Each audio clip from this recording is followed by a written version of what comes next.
Welcome back to Elite K-9 Unleashed. I'm Chris, a former law enforcement K-9 handler and a professional dog trainer. And I'm Rachel. I'm married to Chris, and we own Idaho Elite K-9 Training and Boarding Suites.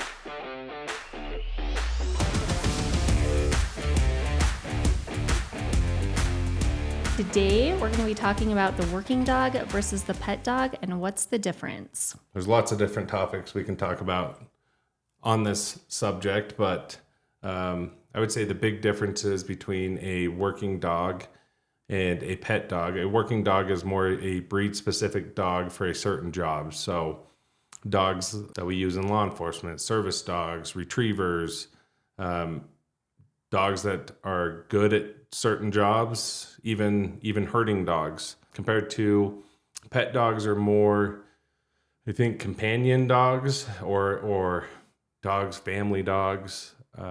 Doesn't mean they don't still have some drive to go play and do things, but they're definitely not the working quality or working line of dog that have the amount of energy and prey drive and toy drive and all these things that we're really looking for in a working dog.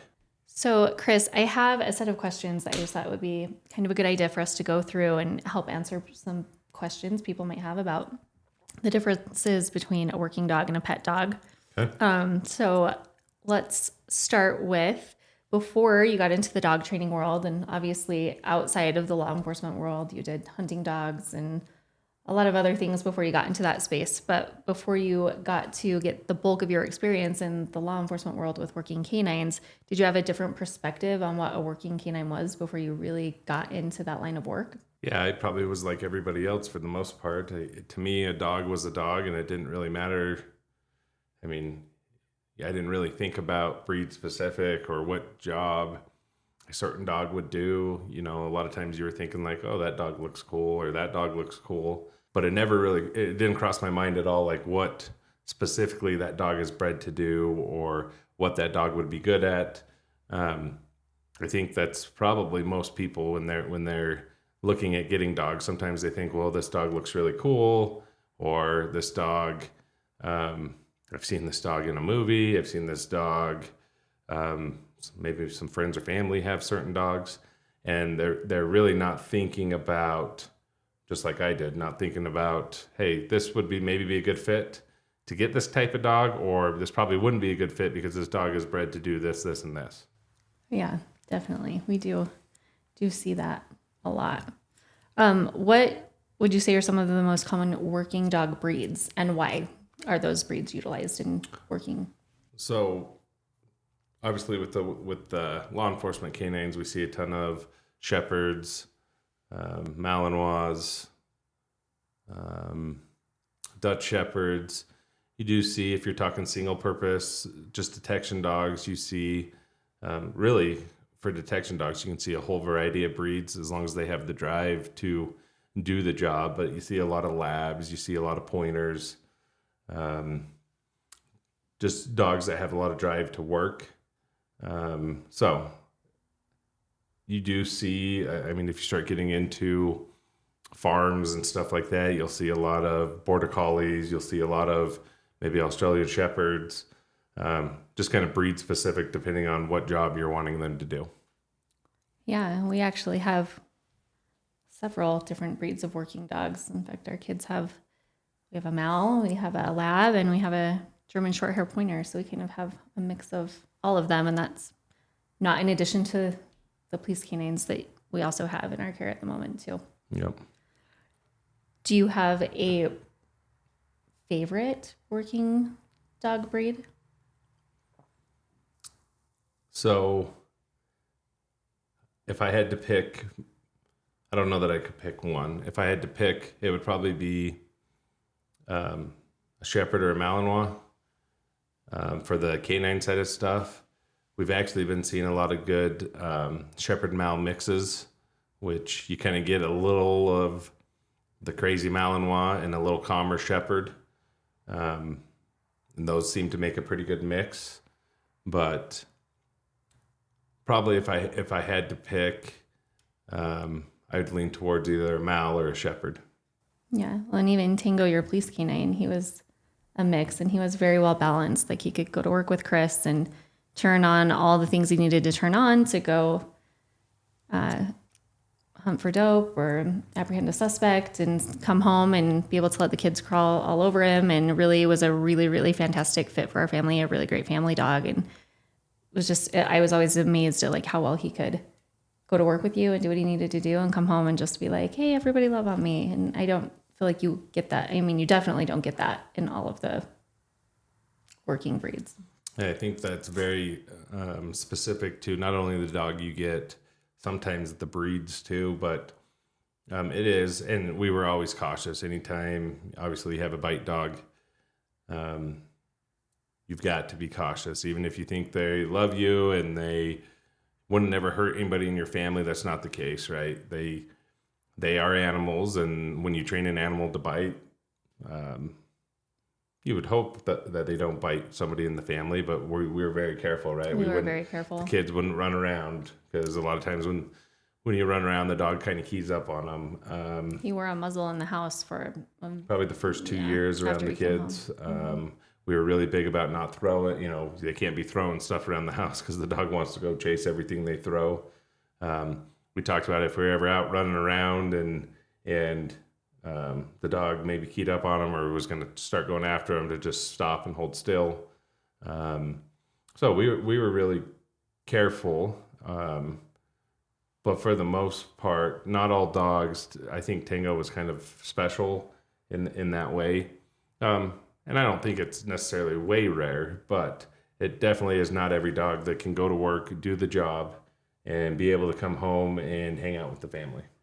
Would you say Tango's personality and the way he was maybe in like the minority as far as like the bulk percentage of working police canines?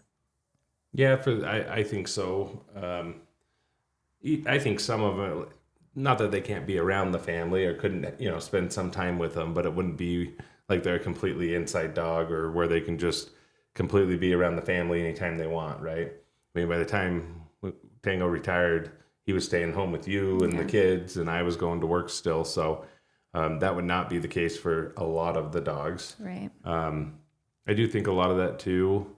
Again, a lot of that comes down to the dog, but some of that comes down to the handler too. So the adjustments you guys make and how you work as a team, and there's a lot of things that definitely go into that. Yeah, absolutely. So what would you say to someone who maybe sees a movie with a Malinois in it and they're like, oh my gosh, that dog is so cool. Like, I got to have one. They do amazing things. Or they see on social media people utilizing the dogs to do really cool things. And they're like, I just got to get one and take one home. Can you share with us some of the experiences you've had with people who've maybe been in that situation, or what might happen to someone who just sees one on TV and decides to take a Malinois or a Shepherd home without doing any research? Oh, I mean, first of all, they are really cool dogs. I don't think they should be anybody's first time. If anybody getting a dog for the first time should not be any of those breeds. But I think we see what I would say to those people is you really need to think twice. There are so many Mals and Shepherds, Dutch Shepherds, Border Collies, Australian Shepherds. I mean, all of these working breed dogs. There are so many that make it to shelters and stuff like that because families want them or somebody thinks they look really cool. And the amount of training that goes in to train one of those dogs and keep the dog under control, be able to have a relationship with the dog, be able to have the family have a relationship with the dog, it takes an enormous amount of training. They are some of the best dogs out there. Like, if you get them trained and you spend the time and do the work and know what you're doing, once you have some of those dogs, you'll never get a different dog. But that being said, I would say 90% of the population, maybe more, does not, maybe probably more than that, does not have an understanding or the experience to have those type of dogs. Doesn't mean, I mean, if you're dedicated and you want to get one of those dogs and you go find a professional trainer and you're going to dedicate your time to learning how to train that dog and work that dog, well, then, yeah, you can be successful and you can have a great relationship with the dog. But that's not the case with 90% of people. I mean, we see it all the time here. All the time. I would say probably 80% of our evaluations that come in are Shepherds that have bit people, are reactive, Malinois, and even we see a ton of border collies, Australian shepherds, um, even some labs that are completely out of control. I mean, the handlers can't deal with them, or the owners. They're to the point where they're biting people, they're attacking other dogs, and by the time they get here, it's been going on for, it's very rare that we see it. Hey, my dog's 6 months old and we were having problems. It's usually, hey, the dog's 3 years old and it's been living in a kennel or a crate because they can't control it at all. The dog has not getting anything it needs. No, it's not even getting walked half the time because they can't control the dog. And by the time they come here, it's been 2 or 3 years of the dog being completely out of control. So, and that's if they keep it that long. Usually they're going to take it to the shelter, they're going to abandon it somewhere. Um, so, what I would say is if you are dedicated and you really want to get one of those breeds and you are going to put the time and energy and you have the time, energy, money to be able to be successful with one of those dogs, go find a trainer that knows what they're doing, then I would say you'll probably never find a better dog. If you're not willing to do that, don't even think about getting one. Yeah, I would agree. I think especially your experience with Tango, like I feel like that was a very special experience for our family, like to be able to be part of a police canine family, have him in our home around the kids, all of us collectively learning what it takes to care for a working canine. And it's an experience I wouldn't change for anything. But on the flip side of that, the sheer number of calls we get here at Idaho Elite Canine, just, hey, do you guys know who can take my dog? I need to surrender my dog. If you can't help me find a home for this dog, I'm going to have to take the dog to the shelter. Or you literally even have had cases where people say, if you can't help me find a home, I'm going to have to euthanize this dog. And I think so many people could really avoid that situation if they really did their homework on the dog breed that they're choosing to take home to their family. Does it fit your lifestyle? Because I think most people's lifestyles today, with the average hours that families work and then extracurricular activities, don't really match with the number of hours it takes to care with a working breed dog, a working dog. And so I think it is just really important to do that, because if you take the time to see if it's going to fit with your lifestyle, and then the second piece to that, I would say, is really making sure you're investing in training, we would have a lot less dogs end up in the situations that they're in if people would take the time to take those two things into consideration. And training really is an investment that some people, I think, feel like is maybe a luxury, when in fact it really sets the family dynamic and relationship up to thrive instead of just be a disaster. I completely agree with that. I can't tell you how many calls about people that if they can't rehome the dog, they're going to put the dog down because they can't control the dog and all of that. So I think if anybody, any breed, right? Because you see all sorts of breeds in the shelters or not, or people that can't deal with them. It doesn't matter if it's a lab, a doodle. I mean, some of our most aggressive dogs that have come in here have been French bulldogs. Yes. We're getting a ton of doodles with a lot of different behavioral issues. So I think people that get a dog, it should be required that they get training. That would pretty much mostly fix the problem of all these shelters being overfilled and all these problem dogs and that kind of stuff. Not completely, but I really think it would help a lot of that. And I think, like you say, people think, well, I don't need to train my dog, or training is just kind of a luxury, when really what we're trying to teach people here at Idaho Elite Canine, we always talk about, this is really an investment for you and your family and for the dog. This is kind of like going to school. Like, we're going to expect homework out of you. We're going to expect things so that you understand what you need to be doing, so that you have a successful training experience, you have a great relationship with your dog, and you can enjoy the dog for the next 10 or 12 years. I always tell people it's actually supposed to be enjoyable to own a dog, right? It shouldn't be this nightmare where they're attacking everybody and attacking everything, and you can't have people over, and that's not how it's supposed to be. But on the other side of that is, if you don't do the structured things that you need to do with a dog, they're an animal, and that those behaviors will come out if you're not doing what you're supposed to be doing with them. It doesn't matter if it's a doodle, a lab. Yes, there are some dogs out there that no matter what are going to be fairly nice, right? Right. But for the most part, that is not the case for all dogs, the majority of dogs. And it just turns into a bad situation. People, we get calls all the time too. People like, hey, my dog's attacked me 3 times. Can you help us? We're going to go put the dog down if not. And it's like, well, how long has this been going on? Well, this has happened over the last 2 years. Right. Over and over and Yeah, over and again. it's like, well, why did we not address this either before that or after the first incident?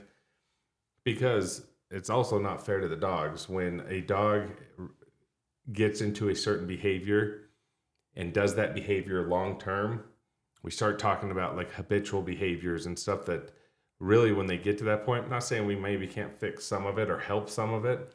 We really start talking about managing behavior. So how can we manage this so that it doesn't happen? And when we start talking about managing, we're talking about control, obedience, how to set things up maybe in the house to be able to manage some of that stuff. But the time to really be working a dog and being successful with the dog is if you're going to get a puppy, it doesn't matter what breed, you should find a local trainer that is a professional trainer. And the other side of that too is professional trainer. Anybody can say they're a dog trainer. So you need to be looking at, hey, what have you done? What are your credentials? What dogs have you worked? All of that stuff is information you should be asking, not just, oh, well, this guy said he's a dog trainer. Anybody can say that. And we see that in our area. Not that we don't have some good trainers around the area, but we have a ton of people that come to us and said, well, I went to so-and-so that clearly have no experience or have no idea what they're doing. Like, hey, if your dog jumps on you, you should lock it in the bathroom. That's not how you train a dog. And then we get a call that says, hey, well, I was told to do this, but I locked the dog in the bathroom all day and it still jumps on me. Yeah, it's been 3 days. I'm still having the same behavior. It didn't fix it. Like that's not how you train a dog. That's not how you fix issues. So one, doing research and finding good trainers. They should be able to, you should be able to, we do free evaluations here where literally we spend a half hour to an hour with you. Yes. You come in, you meet with me, we see what issues you're having, we meet the dog, we figure out if we're going to be good for each other as far as training and if we are going to fit for a good fit for each other before we even decide if we're going to work with you or you're going to work with us. So, but that's the other huge part I think of that is most of the time when we're getting dogs with issues, some of those people have tried to contact trainers and they're 2, 3, 4, 5 trainers in. Yeah. And everything that they've been taught is not everything, but the majority of what they've been taught is from people that don't have a clue what they're doing. I do feel like that's a really good point that you brought up because I think really before like we got into the dog training world, I assumed that there was like a state threshold or some standard that dog trainers have to be held to. And I was really surprised to learn that there in most states, not all, but most, there's not like a level of certification that has to be held. There's not, and there's a lot of people who aspire to be in the dog training industry, which is wonderful.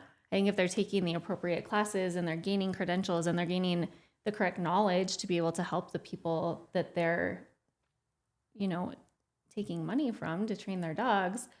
But you also have a lot of people who are able to just watch a few videos on YouTube and open an LLC and say, hey, I'm a dog trainer. And they really haven't put in the work to gain the knowledge and master the skills to be able to help people create the transformation. And I think that is just a really important thing for people to be aware of and to be making sure you're really digging in and finding out what the trainer that you are hiring to help you with training has really done and accomplished and what are their credentials. So I think that's an important piece. Yeah, I think down that line too is you get a ton of people that think they can be trainers, right? And think, well, like here we kind of have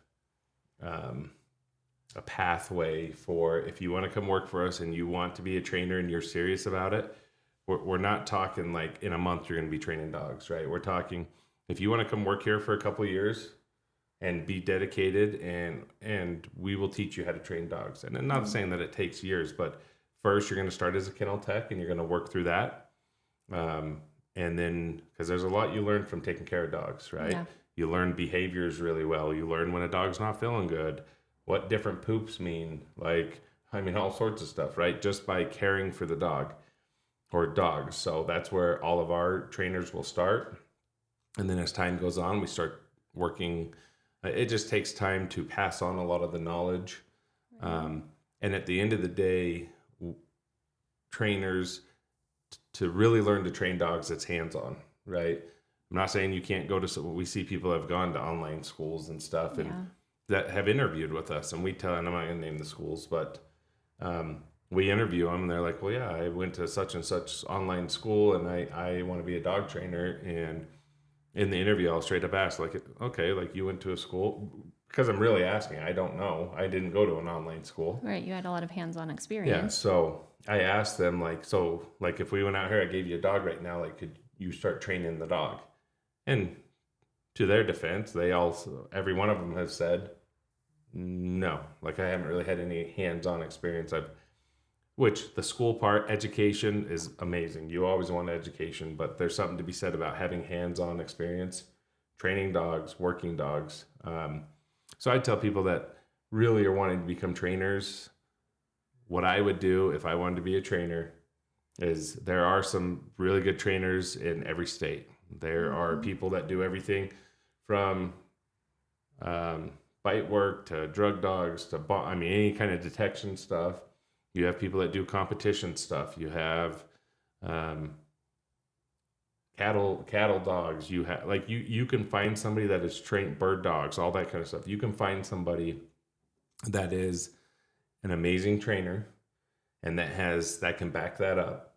And how you become a trainer is you go work for somebody like that and you put the time and energy in and learn from them, continue to build your education. Like here, if you work for us, we're going to send you not only what we're going to teach you, we're also continuing our education. So we're going to send you to classes, places. We've got a couple of classes coming up in April. We're going to California for. We're taking some of our trainers to that so that they continue their education too. So find a trainer, a professional trainer, spend the time, and work for them and really learn how to train dogs. Yeah.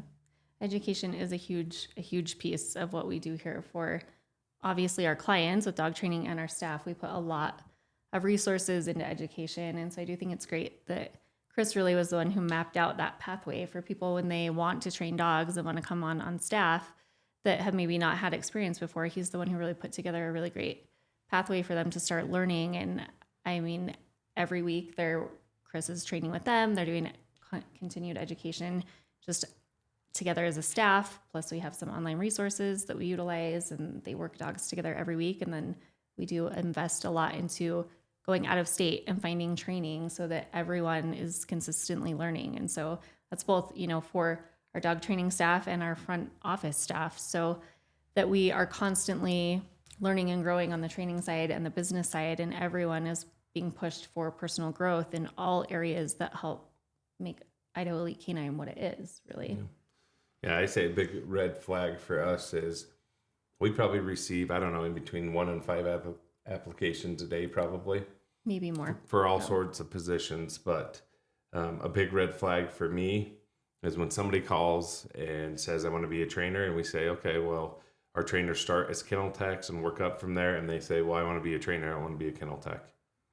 That right there, if you're not willing to take care of dogs, then we're definitely not going to hire you to be a trainer. Yeah. So. And especially here, I mean, it is kind of a unique environment at Idaho Elite K-9 because our staff gets experience working with our regular pet dog clients and their parents, and then they also get a lot of exposure to the police canine training world. We house canines here on staff. They get to participate and watch in trainings when Chris is working with people with the police canines or working police canines. And so it is kind of a different environment. And I do think part of that, just because of the nature of what both pieces are in the building, it really is important to start in the kennel tech piece to be able to understand both sides well. Yep. Well, Let's move on to what a pet dog is for a minute and talk about pet dogs for a minute. So, how would you best describe a pet dog compared to a working dog? So I think pet dogs are more for, I mean, they can be breed specific, but not necessarily. Pet dogs are um, more for companionship, right? You want a dog that's going to hang out on the couch and go out and play, and maybe a little bit when it's time to go play, but doesn't have anywhere near the working drives that working dogs have. And working dogs can be pet, companions. I'm not saying that, but a lot of times your pet dogs are just that dog that just wants to kind of hang out with the family. It's fine if it goes out once or twice throughout the day to go to the bathroom, comes back in and wants to hang out and lay around. Most your working dogs, right, have a job. That's kind of what makes them a working dog. Most your pet dogs don't have a job. I would say that's the big differences, right? A pet dog just is kind of there to be part of the family. Doesn't have any jobs, just gets to hang out. Where a working dog doesn't. What would you say are some examples of breeds that make really great pet dogs, in your opinion? Um, well, there's lots of different breeds. I do think there are some like regular labs that aren't working line labs that make great pets. Golden retrievers are the same. There's working line golden retrievers, then there's like more of a pet side golden retriever. I do think doodles. I think there's a lot of mixed feelings about doodles where some people love them, some people don't like them. We have seen a lot of doodles that do make good just companion, right? Just family dogs, just want to hang out. But there are some doodles that are great at being service dogs or working dogs. I mean, more. I would see probably more in the emotional support arena or service dogs or therapy. But they can also be great companions. You see a lot of all your, English bulldogs and French bulldogs and a lot of your little dogs. Your, I mean, we have had a couple Frenchies that should have been bite dogs that have come through, though. But for the most part, they're very loving, I feel cute. like with the French bulldogs, you either get they're the sweetest thing, Yes. or they're like little terrorists. But I grew up with Rottweilers. They were great family dogs. Are there Rottweilers that can do bite work and all that kind of stuff? And yeah, there are. I think some of it's not so specific. I mean, not weight specific necessarily to. I mean, obviously, you get Malinois, Shepherd, like those dogs are a lot of times just working dogs, but some of it is the breed or the genetics of the dog, the kind of the genetics, right? Like when you're looking at labs, for instance, there's the happy lab that just wants to hang out, but you go and you're looking at like working line labs that have, I mean, parents were champions and it just runs in the family. They're bred specifically for detection or field trials, or they just are really good at that stuff. That is not something that you want to have somebody that thinks they're getting a pet dog, right? Right, yeah. That's not a pet dog. So I don't know that you can just pick a breed and say, well, these breeds are always pet dogs, because I think that's a lot unfair. goes into that, yes. There's a lot that goes into that. There's genetics and other things that play a role in that, but there definitely are some breeds that are probably better at being pet dogs, obviously, than other breeds. I think our kids got a little taste of what it's like to have or see the difference of a working line lab versus like your average pet lab. When we got Ace this last December, our oldest son Chris got him a working line lab. And of course he's so little and so cute and you just want to snuggle him, and he doesn't want to snuggle at all because he just wants to go, which is amazing and exactly why we got him, right? But he is so fun though because he learns so fast. It takes him about 2 seconds to learn something, and he is always looking for something to do, wants to be going, wants to be working, wants to be playing. And so that side's been really fun. But I think at first the kids were like, but we want to snuggle him. And he did not want to snuggle at all. So no, he wants to work. all the time. Yeah, I do think there's a lot that goes into the different breeds, and that it is. I mean, I do think there are breeds that are better suited to be in the pet dog world, but I think in a lot of different lines, dogs could go both ways. You know, and I think this is where a lot of people run into issues, right? Because they want a pet dog, and for whatever reason, they got a working dog because they think, well, that looks cool, or I want this. And working dogs, when they don't have a ton of control, obedience jobs, um, turn into monsters, right? They tear things apart. They're destructive. They're not nice. They're all sorts of things starts happening when the dog has all that energy and drive, and it's not getting used at all. So the dog directs it in other places. Whereas, pet dog, like I say, if they go out 2 or 3 times a day to go to the bathroom, they're happy. Mm-hmm. So yeah, they need a lot less mental and physical stimulation than your working no. dogs do, who are really needing that job. Are there any other big differences in how working dogs and pet dogs would behave in the home that you think people should know about? I mean, just the right, your working dogs, even in the house. I mean, most of our working dogs are house dogs too. They get to come home, and Tango was, but um, right, they're up and down, moving, Mm-hmm. kind of all over the place. Yeah, we have enough control. I can say go lay down, but it's hard for them to just want to sit there and lay there for 3 hours, right? Yeah. Where a pet dog, like you snuggle up on the couch, and that pet dog might lay with you for 3 hours and not move. Mm-hmm. And we could do. I mean, I could do that with Tango or Phoenix, or because we have some of that control. But if you didn't, I think what most people would see is they can't control the dog inside. Yeah. They just can't. So on the working side, so the dog ends up in a kennel or in a crate because it just is destructive, tears everything apart. They can't deal with it. Just right in the house. Yeah. And pet dog, not so much. They can deal with it. Doesn't cause them any. Yeah, maybe it gets into things here and there, but for the most part, it's fairly easy to manage. Yeah. So When I think Phoenix is our other Malamar, our daughter's Mal. And I think she just sleeps at night because Savannah and her train literally for hours every day. So then when we go home, she's just like, oh, I'm ready for bed. And she's happy to, I mean, literally they go home and Savannah puts her pajamas on her every night and she goes right to bed and lays right down on her her cot, her bed. And so, yeah, it definitely is something that people really should do a lot of homework on before they pick their pet dogs. Okay, well, let's move into, can a working dog be a family pet? Do you think a high drive working dog could ever be just a good pet dog? absolutely. I just think, like we talked about, if you're going to make that choice and you're dedicated, you spend the time, the energy that's needed to do it, then I think 100% a working dog can be a pet. Not only a pet, probably one of the best pets you'll ever have, or pet companion, whatever you want to call it. Some things that are going to happen for that to happen, though, is you're going to have to put a ton of obedience, structure, all sorts of work into the dog to make that a reality. You're going to have to do exercise. You're going to have to do, really, if you can give it some kind of job, right? We put on a scent detection class here that's just for the public, right? Mm-hmm. And it allows them to come and teach their dog detection work, which is huge mental stimulation for a dog, mental exercise, which is almost more important than physical exercise.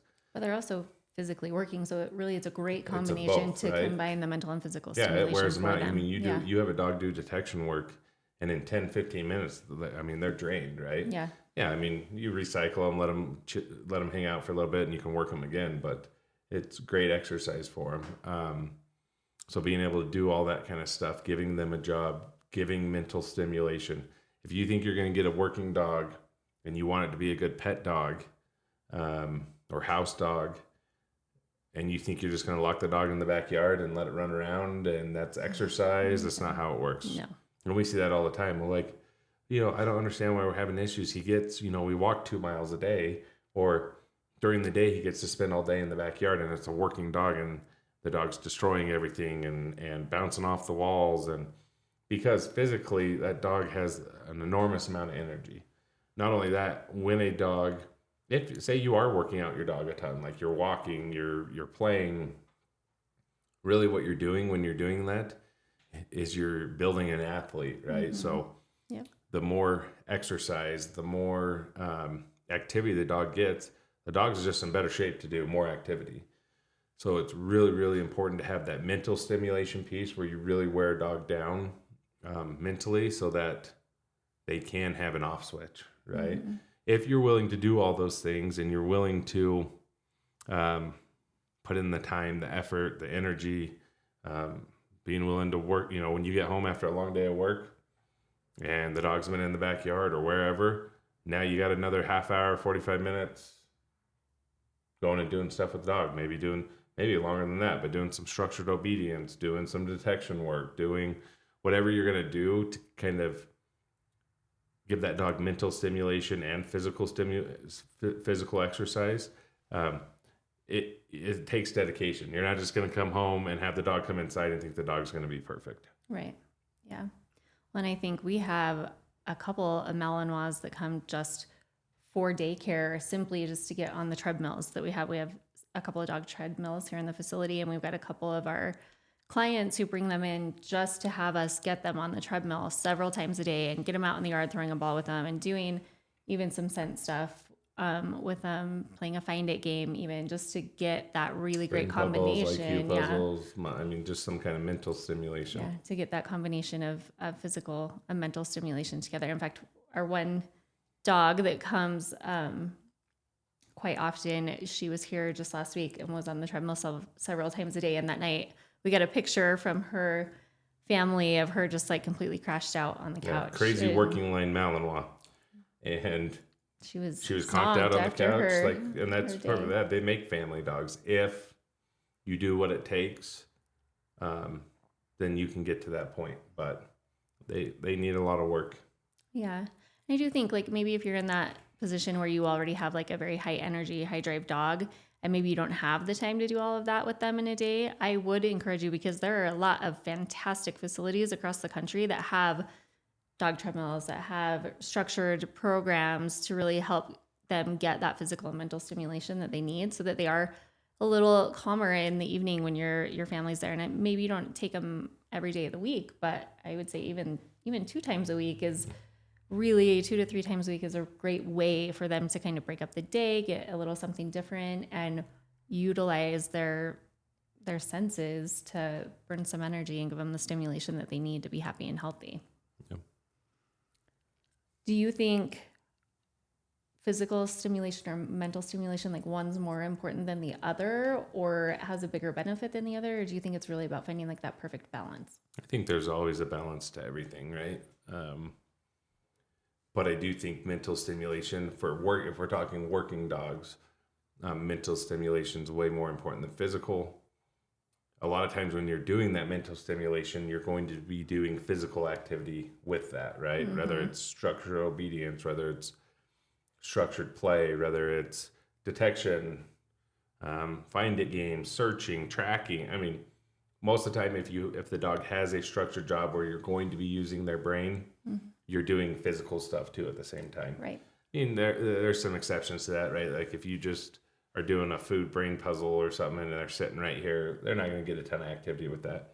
Still gives them some mental stimulation, but I would say if it's a working dog, they're going to need more than you setting a brain puzzle down, right? Yeah, absolutely. Like a lot more. They need to get out and have physical and mental exercise. But I think at the end of the day, we've seen it here, right? You got dogs that can run on the treadmill 30 times in a day. Not really 30, 3, 4. A couple of times. Yeah, a couple times in a day, and they're wired. They're still, you give them 20 minutes, they're breathing. They're burnt out. You give them 20 minutes, they're ready to go again. So really having that mental piece is really when you see that you really start to tire a dog out. Mm-hmm. And you can see that, like, okay, I'm actually tired, right? Mm-hmm. So both are very important, but I think mental stimulation with a dog or mental exercises is very important. Yeah.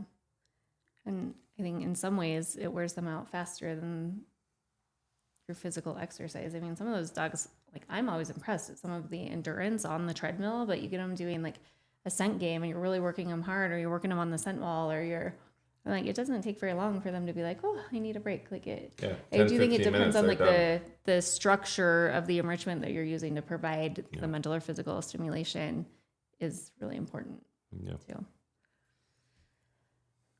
Well, let's talk about managing a high drive dog in a pet home. So maybe not like all the way like working, having a working dog in the pet home. It could be a working dog, but even just like higher drive dogs.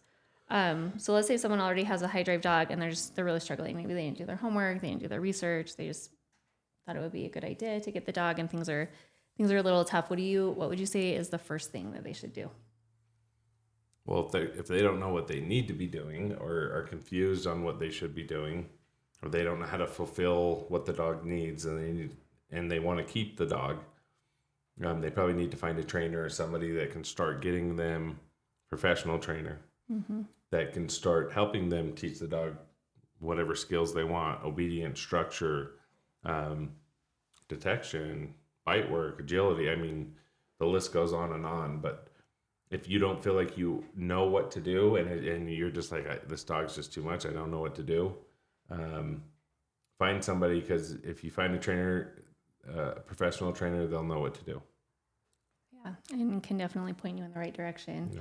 And I think too, like when it comes to training, we always say we're in the relationship business, and I think it's as much about your relationship with you and your dog as it is the relationships between everyone and the dog and the family, and just even in between each member of the family. Like you really have a dog that's causing a large amount of chaos in that home. Like nobody's happy because things are Yeah. getting chewed up I, and I would say sometimes I feel like we're marriage counselors here. Sometimes I feel like we're just family counselors. I mean, we have people come in that are in tears.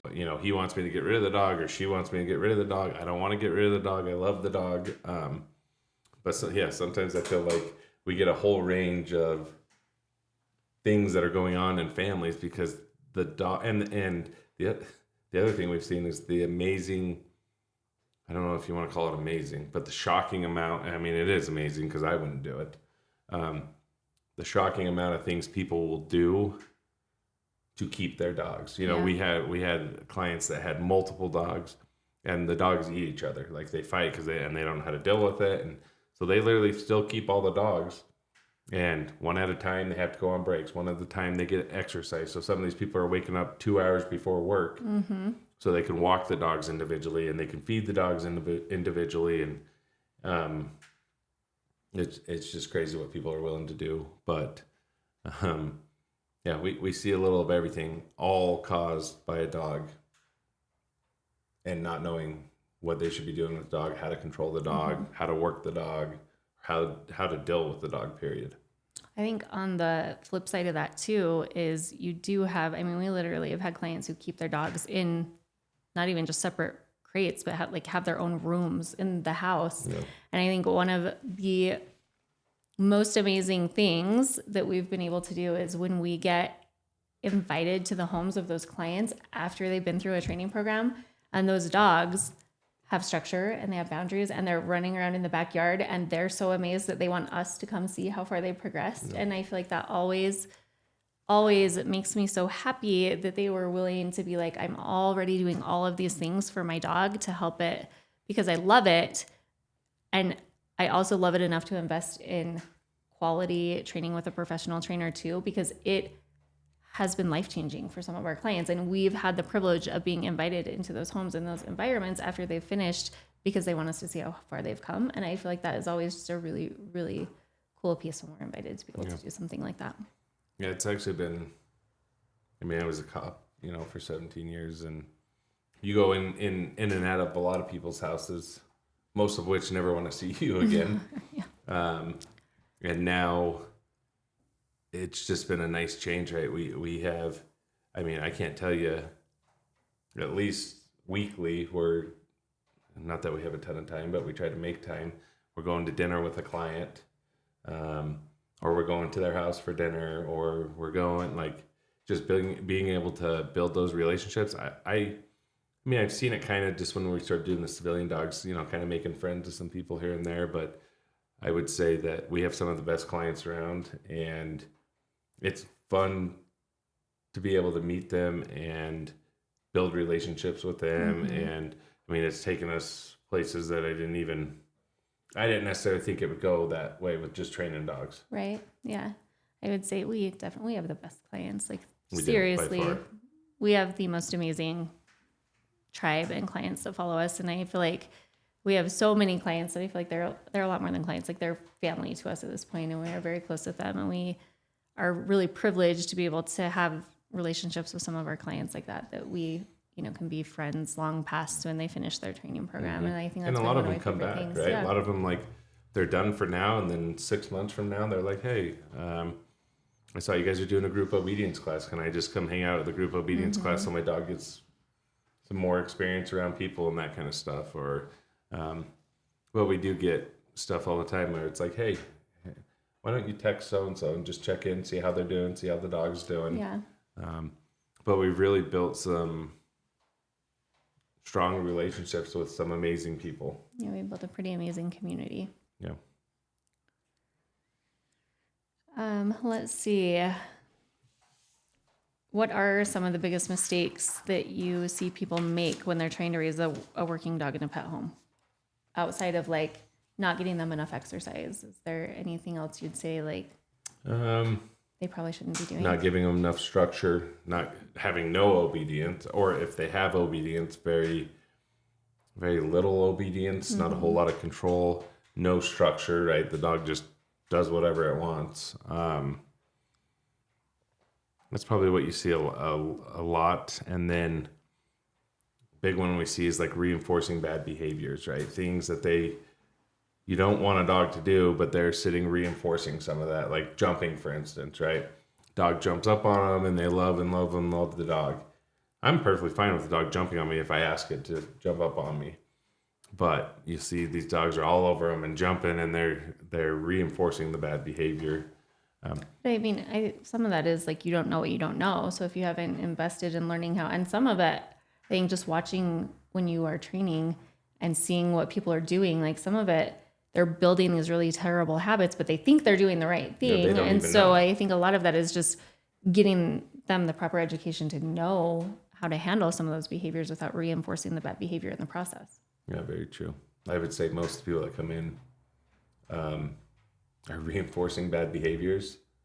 Even like the reactivity when they come in, or they're growling, or they're scared, and we're sitting there reinforcing that instead of trying to work through it or correct it, which is probably why they're here, because they've been reinforcing the behavior instead of trying to correct the behavior. Right. So, If someone's feeling overwhelmed, what would you say are 3 simple things that they can do right now to start turning things around? well, again, like I always say, find a professional trainer. Like if you're at your It's wits' number end, one. it's really too late to be finding a trainer. You should have found a trainer when you first got the dog. Yeah. But if you really are dedicated to keeping the dog, then find a trainer. And the first thing the trainer is going to start working with you on is obedience, structure, and obedience. I know I say that again and again, but that's really where everything starts, right? I tell people all the time, if you can't even get the dog to sit or lay down or go stay in a certain place or on a cot or on a bed, how are you going to fix the huge issues? You have no control over the dog at all. You've got to have the foundation. So you've got like a building. Yep. So structure, control, crate training, learning to work the dog on a leash, maybe some e-collar eventually, but really just getting structure down, obedience down, and not having the dog think that he can just do whatever the dog wants to do. So if we were going to break that down into 3 quick tips that people could implement right now, what would you say those are? I would say find a trainer, structure, and obedience. And the reason I say that, yes, if you find a trainer, they're going to help you get some of those things. But we have people all the time that come through that found a trainer and don't do the homework, don't do the structure at home, don't do the obedience at home. So finding the trainer is the one piece, and then actually doing the obedience and the structure at home so that you have the results that you want. So if you have someone struggling and they know they're struggling, but they just feel like they don't know if they want to go to training. They don't know if they really want to invest in training, because I think for most places it is a financial investment to train. What would you say to encourage them to look at training options? First of all, view it. First thing you got to view is safety, right? A lot of the people coming in have an unsafe dog. Dogs are dangerous. I know they look fun and cute all the time, but dogs kill people every year. Mm-hmm. Dogs are dangerous if you don't do what you need to do with them. If you don't train them, if you don't work with them, and not all dogs, but you get some that are. So just trying to tell people, trying to convince them first. Safety is my number one. I try to tell them, hey, if you don't do this, whether you use me or somebody else, right? If you don't do this, you're gonna have a serious issue. You're gonna get somebody bit. You guys are gonna get bit. Somebody's gonna get hurt. Right. So I try to cover those topics. Next, I try to talk about, like, do you even really want the dog? Because if you're not willing, you have all these issues. You've told me you have all these issues, and yet I'm here telling you the solution, but you don't want to do it, right? So do you even really want to keep the dog? And then if you do, then view this as an investment and view this as an education. This isn't something that you can just use for this dog. You get any other dogs after this, you'll have the education. Our goal here is to give you the tools that you need to be successful with your dog. Yes. Yeah. Not to just train that. We can train dogs. I'm not worried about necessarily training the dog. I'm worried about training the owner so that they can be successful with their dog. Yeah. We're successful when we've educated you to be able to execute these skills at home to be successful with your dog training. So after someone decides that they are ready to get going with dog training and they start implementing training structure and obedience, how quickly do you think someone who's maybe in an overwhelming situation, if they're really digging in and doing their homework, could start seeing some changes in behavior and results at home? Probably within a couple days. I mean, we even hear sometimes, when I take the leash or start working the dog, obviously I can get the dog for the most part to do what I want. But usually, if they're going to do their homework, they're going to stay doing what they're supposed to be doing. I mean, they'll start noticing stuff within a couple days. Yeah. If they stay consistent, through like a 4, 6, 8 week program, they will have a completely different dog. It won't even Absolutely. be. And at the end of that, they'll literally be like, I don't know why I didn't do this way before. I don't know why, like, I should have just done this. So, if they do the 4, 6, 8 week program, it will be life changing for them and their dog. It won't even be the same dog. I think that really is my favorite part about watching you train, is just getting to see what the dogs look like when they come in, with behaviors they're dealing with, the frustrations of the pet parents, and then getting to see the full transformation at the end, because so many times it's night and day difference. And it just always makes me so, like, I obviously, as your wife, I'm always very proud of you, but I'm always just like, it is so cool to be able to watch you be able to help families have that change in their home and their relationships with their dog, and be able to see them like walk out when 8 weeks ago they might have walked in tears. They're usually walking out with smiles at the end because of the transformations that have taken place, because they chose to invest in some education and they went home and they've been willing to put in the work to create lasting results. Yeah. And I think on those cases, I always tell most of the credit goes to the owners for really putting in. It's hard to change. It's hard to stay consistent. It's hard to do all those things. So I always want them to know that the reason they're successful is because of them. Yeah. Yes, we taught them how to do it, but they're the ones that put the work in. Well, and like, it's not easy, because I mean, I obviously am not a dog trainer, and you make it look easy, because I've tried some of the things you do and I'm like, man, it takes repetition and it takes practice and it takes willing to be like, hey, I'm trying something new. And sometimes when I try something new, it's not always easy, and working like through the kinks of trying something new until it starts to feel more comfortable. And so I think, when our clients are really going home and working through that uncomfortable space and being willing to do the homework to help the dog be successful with its training, it's just really, really cool to see people put in the work and be so successful at home. It is. I enjoy that. It is fun to see. We actually do like a before video the first time they come in, and we do like an ending video, and it's just really cool to see their transformation. Yeah. I think that's one of my favorite parts. So just a few more things. If someone is thinking about getting a working breed dog, but they haven't purchased one yet, what is the first thing they should ask themselves before they make that purchase? Again, one, do you have the time? Do you have the willingness, the ability, the money that it's going to take to train that dog? If you do, then I would say you're okay to get one. But you got to be honest with yourself. Am I willing to work a dog for a half hour to an hour a day? Am I willing to do all this stuff? If you're not, then don't get a working dog. So you really just got to be honest with yourself and realize, am I going to put the time, energy, the stuff needed to be able to keep this dog and give the dog what it needs? Yep, and if someone's already struggling, then obviously their next best step would be to find a professional trainer local to you who can help you start moving in the right direction. If you've already got a working dog and you're having a hard time at home, professional training is always the first step. Yeah, I would say if you're thinking about getting a working dog, before you get the dog, you should be finding a trainer, go meet with the trainer, go find all that, so that when you're ready to actually bring a dog home or purchase a dog, you're ready to go. You've got your trainer, you're confident with them, and because we're gonna start stuff. I mean, 8 weeks, 10 weeks old, we're already training. So yeah, as soon as you get the dog, it's time to start training. Yeah.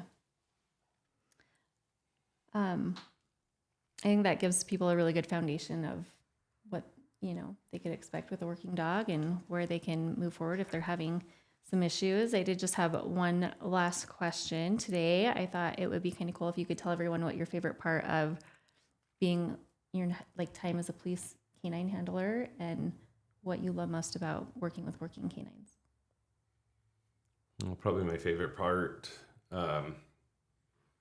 as far as being a canine handler, was Tango, obviously. Just getting to spend all the time with him, and really build that relationship he was just family all the way around. So that was probably my favorite part. Is one of my other favorite parts was being able to get him from just a green dog to where we finished, being successful in bite and detection, but also learning along the way, right? Mm-hmm. Learning all the stuff that's needed, learning how to do things, practicing things. That part for me was really, especially now looking back, like I learned a lot of stuff over a lot of years, but that I really enjoy that I was able to do that. And then just working police canines in general. Sometimes it's unfair, I think, because some civilian dogs sometimes are harder dogs to train. Mm-hmm. Dogs that have no food drive, have no toy drive, could care less if they are around you, not around you. Some of those dogs are hard to train. Yeah, we've seen way that harder than clients. Canines, right? Mm-hmm. Working police canines, or even just working dogs in general. So it's not easy training working dogs. But they definitely, it's just so cool to see that that's what they want to do. They just want to work. I mean, they are happy when they're working. Yes. So to just see that and be able to work with dogs that have the drives, that just want to go, and enjoy every minute of it. Yeah. Do you have a favorite memory from you and Tango's time on patrol together? We did all sorts of stuff. We did have some apprehensions, detection-wise, drug stuff we did all the time. And those stand out, but probably some of my favorite times or enjoyable times with Tango were not when we were doing anything, right? Sitting in a patrol car at 3:30 in the morning when nothing else is going on, and just being able to hang out. being able to get out and go play, throw a ball or throw a Kong, that kind of stuff. But those are probably some of my most memorable times. I mean, we did we did tons of searches and tons of all that kind of stuff, and that stuff was fun. But I really enjoyed the time when we just kind of got to hang out together. Yeah. Yeah, you guys had a really special relationship. I mean, he did have a pretty cool attic deployment, though. He did. He did go into an attic and apprehend somebody, so that was pretty cool. And he was covered in insulation all day. Yeah, after that. that was the bad part. Is he got into insulation? So, but we made sure we went to a specialty vet and made sure that he got looked at and made sure that he didn't have any lasting issues from that. Yeah. Yep. He was such an awesome dog. We Yeah. all missed him a lot. Well, I think that about wraps up everything we had to talk about working dogs versus pet dogs today. Do you want to tell everyone where they could reach out to us if they need help with training? Yeah, they can find us at idahoeliteK9.com or idahoeliteK9boardingsuites.com. We're on Facebook, TikTok, Instagram. We've got a YouTube channel. We're working on building. So you can reach out to us in all different places. All of our phone numbers and stuff are listed on all of our websites. And if you have any issues, we want to hear from you. Yeah, we'd love to help. You can also call us at 208-569-1627, and we will drop all of the ways that you can contact us in the show notes down below. And we look forward to seeing you next time. Thanks for joining us. Thank you.